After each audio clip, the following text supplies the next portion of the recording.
جب عالم دنیا میں ہر طرف شرک و کفر کی آوازیں ہر جگہ سے شروع ہو گئیں اور پوری دنیا میں بت پرستی جیسی بدترین لعنت نے دنیا والوں کو اپنے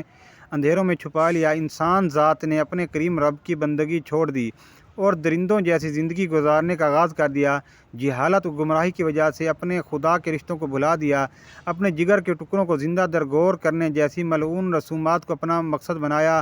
اور بھی سینکڑوں برائیاں اپنے وجود میں شامل کر دیں اور ہر سمت اندھیرا چھا گیا، اس وقت اللہ تعالیٰ کی ذات کو انسان ذات کی حالت پر رحم آ گیا اور اپنے محبوب اور برگزیدہ پیغمبر صلی اللہ علیہ وآلہ وسلم کو دنیا کا آخری پیغمبر اور ہادی بنا کر دنیا میں انسان ذات کی رہنمائی کے لیے پیدا فرمایا۔ جب نبی مکرم صلی اللہ علیہ وآلہ وسلم اپنی زبان اطہر سے اپنے پروردگار عالم کا پیغام لوگوں تک پہنچانا شروع کیا تو ہر طرف سے اس رسول مکرم صلی اللہ علیہ وآلہ وسلم کو لوگوں نے اس پیغام سے روکنے کی کوشش کر دی، اور جس نے آپ صلی اللہ علیہ وسلم کے پیغام کو قبول کیا اس پر مصیبتوں کے پہاڑ گرانے شروع کر دیے اور طرح طرح کی اذیتیں دینا شروع کر دیں، لیکن یہ شمع رسالت کے پروانے، آسمان نبوت کے چمکتے ستارے، بستان نبوت کے مہکتے پھول،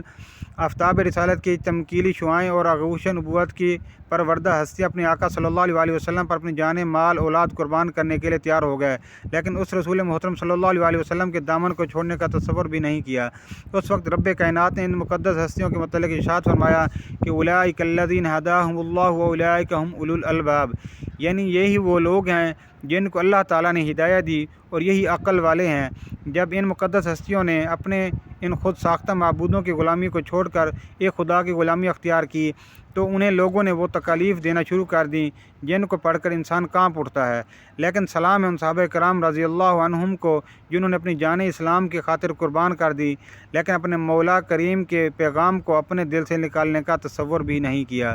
ان مقدس ہستیوں کے واقعات پڑھ کر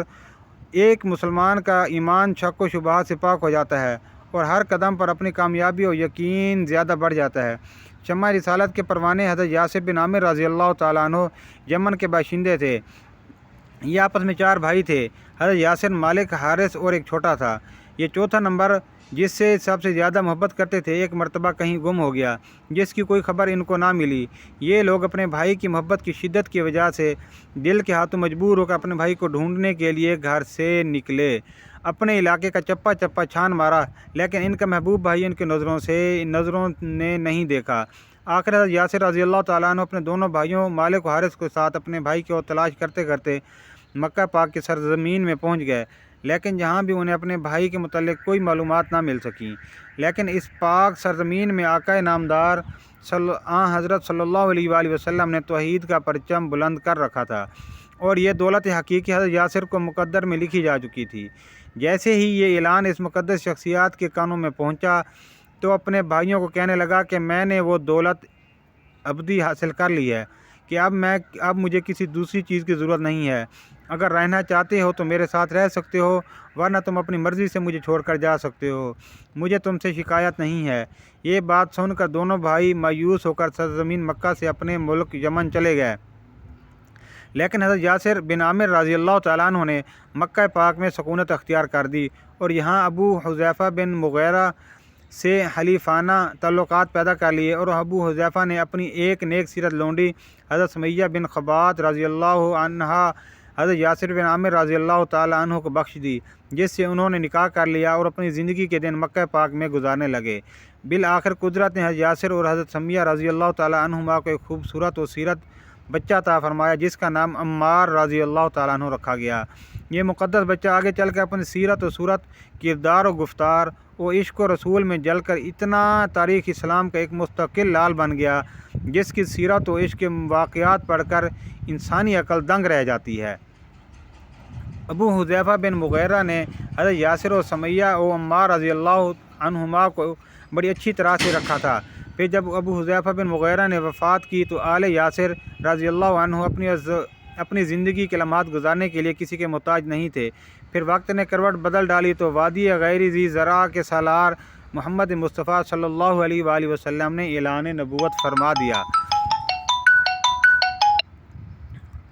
اور ہر طرف توحید کا پیغام عام کر دیا، تو ایسا لوگ اس اعلان نبوت پر لبیک کہہ کر دین اسلام کو اپنا آخری سرمایہ سمجھ کر اس دین کو قبول کرنے شروع ہو گئے۔ جیسے جیسے لوگ مسلمان ہونے لگے تو اہل مکہ نے مصائب کو بڑھانا شروع کر دیا، اور جس کو بھی دین اسلام قبول کرتے ہوئے دیکھتے اس پر ٹوٹ پڑتے اور انہیں بہت ہی دردناک سزائیں دیتے تھے۔ کسی کو مکہ کی ریتلی زمین پر لٹا کر اس کے سینے مبارک پر بڑے بڑے پتھر رکھ دیتے تھے، کسی کے ناک میں دھوئیں دیتے تھے، کسی کو گلیوں میں گھسیٹتے رہتے تھے، کسی کے لوہے کی زرہ پہنا کر انگاروں پر ڈال دیتے تھے، وغیرہ وغیرہ۔ ایسی عبرتناک سزائیں فقط اس لیے دی جاتی تھیں کہ لوگوں فقط بتوں کی عبادت کرو، اللہ تعالیٰ کے پیغام کو چھوڑ دو۔ لیکن جب سے سزائیں بڑھنے لگیں تو حلقہ اسلام میں لوگ بھی زیادہ شامل ہونے لگے، اور توحید کے پرستاروں نے عزائم کفار کو دیکھ کر اپنی جان مال اولاد قربان کر دیا، لیکن اب ان ظالموں سے آنکھوں میں آنکھیں ملا کر فرماتے تھے، اب دنیا کی کوئی طاقت ہمارے سینوں میں سے دین اسلام کی محبت کو مٹا نہیں سکتی، تمہاری یہ سزائیں ہمارے ایمان کو متزلزل نہیں کر سکتی، تم اپنا بدترین کام کرتے رہو، ہم اپنی جانیں قربان کرنے کے لیے تیار ہیں۔ اب جیسے ہی کفار مکہ کو حضرت یاسر و سعید و عمار رضی اللہ عنہم کے مسلمان ہونے کی خبر ملی تو بنی مخزوم کے لوگ غیظ و غضب میں جل اٹھے اور اپنے ناپاک ارادوں کی تکمیل کے لیے آل یاسر رضی اللہ تعالیٰ عنہ پر تکالیف کے دائرہ بڑھا دیا، اور ان کے توحید کے متوالوں کو اتنا مارتے تھے کہ ان کا جسم مبارک خون میں سرخ ہو جاتا تھا۔ پھر کفار کہتے تھے کہ اب بتاؤ ایمان کو چھوڑتے ہو یا نہیں؟ اگر نہیں چھوڑو گے تو ہم تمہیں ایسی عبرتناک سزائیں دیں گے کہ لوگوں کے لیے مثال بن جاؤ گے۔ جب کفار مکہ یہ اپنا ناپاک ارادہ ظاہر کرتے تھے تو یہ تینوں فرماتے تھے کہ محمد رسول اللہ صلی اللہ علیہ وآلہ وسلم پر ہماری 1000 جانیں بھی قربان ہیں، اگر ہم اسی حالت میں بھی فوت ہو گئے تو ہمیں موت سے کوئی شکوہ نہیں، بلکہ ہم فخر سے کہیں گے کہ محبوب صلی اللہ علیہ وآلہ وسلم کے قدموں میں قربان ہوئے ہیں۔ یہ جواب سن کر کفار جل جاتے تھے، پھر ان کو لکڑیوں، گھونسوں اور لاتوں سے اتنا پیٹتے تھے کہ یہ مظلوم بے ہوش ہو جاتے تھے۔ پھر جب ہوش میں آتے تھے کفار پوچھتے تھے، بتاؤ اب کیا ارادہ ہے؟ اذیتیں برداشت کرنے کا شوق ہے یا ایمان چھوڑتے ہو؟